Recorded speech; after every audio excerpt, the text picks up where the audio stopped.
السلام عليكم. ازيكم يا حبايبي؟ عاملين ايه؟ يا رب تكونوا بخير. كل عام وانتم بخير.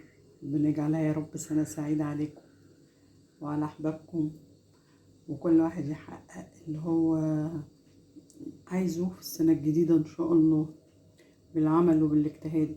اللهم امين يا رب العالمين. النهاردة بقى هنعمل حاجة تعتبر يعني بنجهز لحاجة تانية. يعني مثلا دي فراولة، احنا هنعملها صوص فراولة.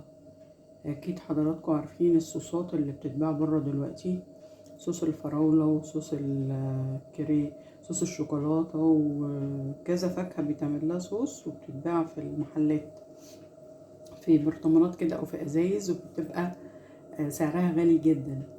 فاحنا ننتهز الفرصة موسم الفراولة ونعمل صوص ممكن نستخدمه بقى استخدامات كتيرة جدا. ممكن لو بنعمل تورتة ممكن نحشي التورتة من النص بصوص الفراولة. ممكن لو بنعمل تشيز كيك نعمل الطبقة اللي فوق من التشيز كيك برضو طبقة الصوص الفراولة. وان شاء الله هنبقى نعمله في فيديو التشيز كيك ان شاء الله من الاول للاخر يعني، وابقى اوري لحضراتكم ان شاء الله الطريقة. طيب نيجي بقى لوصفة النهاردة. دول حوالي نص كيلو فراولة، برضو كانت متبقية يعني. عشان ايه؟ انا قلت لكم ان انا اي حاجة بتتبقى بحاول استفيد منها يعني. دول حوالي نص كيلو. غسلناها كويس جدا جدا وقطعتها زي ما انتم شايفين كده حتت صغيرة. وتعالوا بينا نحطها على البوتاجاز ونوريكم هنعمل فيها ايه. احنا كده حطيناها على النار. هنحط بقى ايه الاضافات اللي هنحطها عليها. هنحط عليها سكر، هنحط عليها 4 معالق سكر. يعني ده نص كيلو هنحط عليه 4 معالق، لان هي مش بتبقى مسكرة اوي. ادي 3 ادي 4. ونقلب كويس. مش هنحط ميه ولا حاجة يا جماعة، لان هي بتنزل ميه. هي مجرد ما بنحط عليها السكر وتتعرض لدرجة الحرارة هي بتنزل ميه. فاحنا نسيبها كده السكر يتكرمل معاها وايه، وهتنزل ميتها، ونسيبها لحد ما تستوي.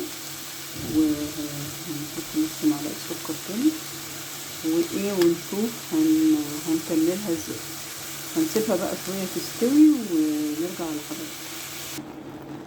شايفين يا جماعة نزلت المية بتاعتها اهي، بتستوي منها فيها. يعني احنا مش بنضيف لها مية خالص زي ما حضراتكم شايفين.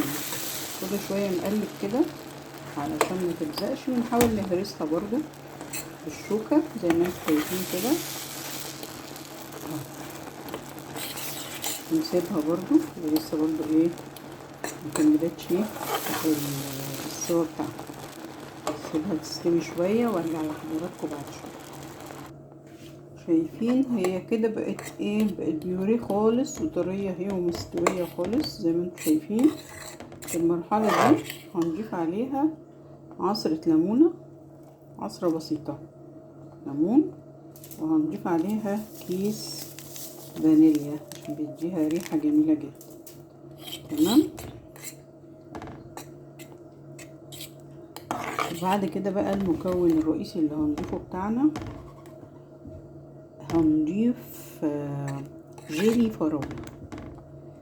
جيلي فراولة هيخليها تتماسك وهيخليها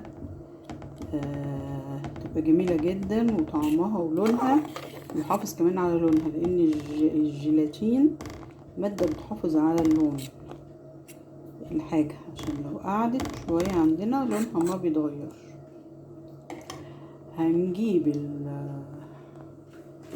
الجيلي، كيس الجيلي، ونفضيه في كوباية ونحط عليه. هو مفروض كيس الجيلي بيتحط عليه 2 كوباية مية، احنا هنحط عليه حوالي نص كوباية بس، لان احنا عايزينه يكون تقيل اهو زي ما انتم شايفين كده. حطينا بس بنحط مية سخنة ونقلب كويس جدا جدا علشان ما يبقاش فيه اي رواسب تحت. وبعد كده هنضيفه للفراولة بتاعتنا اهو يا جماعة، شايفين لونه جميل ازاي. هنضيف بقى كده على الفراولة بتاعتنا ونسيبهم بقى يتفاعلوا مع بعض. شايفين الحتت بتاعت الفراولة اللي جوه دي، في ناس بيحبوا يضربوها يخلطوها مع بعض، وفي ناس بيسيبوها قطع. هي احسن بتبقى قطع، شكلها بيبقى احلى. اهي هنسيبه يغلي غلوة واحدة ونطفي عليه. بتبقى كده عندنا احلى صوص فراولة نحتفظ بيه لاي حاجة. على فكرة ممكن نحتفظ بيه لرمضان، ربنا يبلغنا رمضان يا رب وإياكم ونكون في أحسن حال. في دلوقتي طالعة، انتوا عارفين طبعا الكنافة بالمانجا وفي كنافة بالفراولة، فده هينفعكم يا جماعة في حاجات كتيرة جدا جدا جدا. بس أهم حاجة تحفظوه برطمان نضيفه معقم وتشيلوه، يعني أحسن تشيلوه في الفريزر مش في التلاجة من بره. كده نخليه يغلي غلوة وأوريه لحضراتكم. اهو يا جماعة بعد ما خلص اهو، شايفين عمل برطمان قد ايه اهو، بسم الله ما شاء الله، برطمان كبير اهو. ده نسيبه بقى يبرد خالص، نقفله كويس ونحطه في الفريزر يعيش معانا بقى فترة طويلة. ونستخدمه بقى وقت ما احنا نكون عايزين، وكده يبقى سهلنا على نفسنا الوقت والمجهود، واحنا عملنا حاجتنا بايدينا، وكمان ما اشتريناش الحاجة اللي بتبقى غالية بره في السوق. جربوه هيعجبكم، وليه استخدامات عديدة جدا جدا. هنبقى برضو نستخدمه بعد كده ونقول لحضراتكم بقى في التشيز كيك وفي الكنافة بالفراولة وفي التورت وفي الحلويات وكده. صلوا على الرسول عليه أفضل الصلاة والسلام. اللهم صل وسلم وبارك على سيدنا محمد وعلى آله وصحبه وسلم. واشتركوا في القناة واكتبوا لي تعليقات. استودعكم الله الذي لا تضيع عند الودائع. السلام عليكم ورحمة الله وبركاته.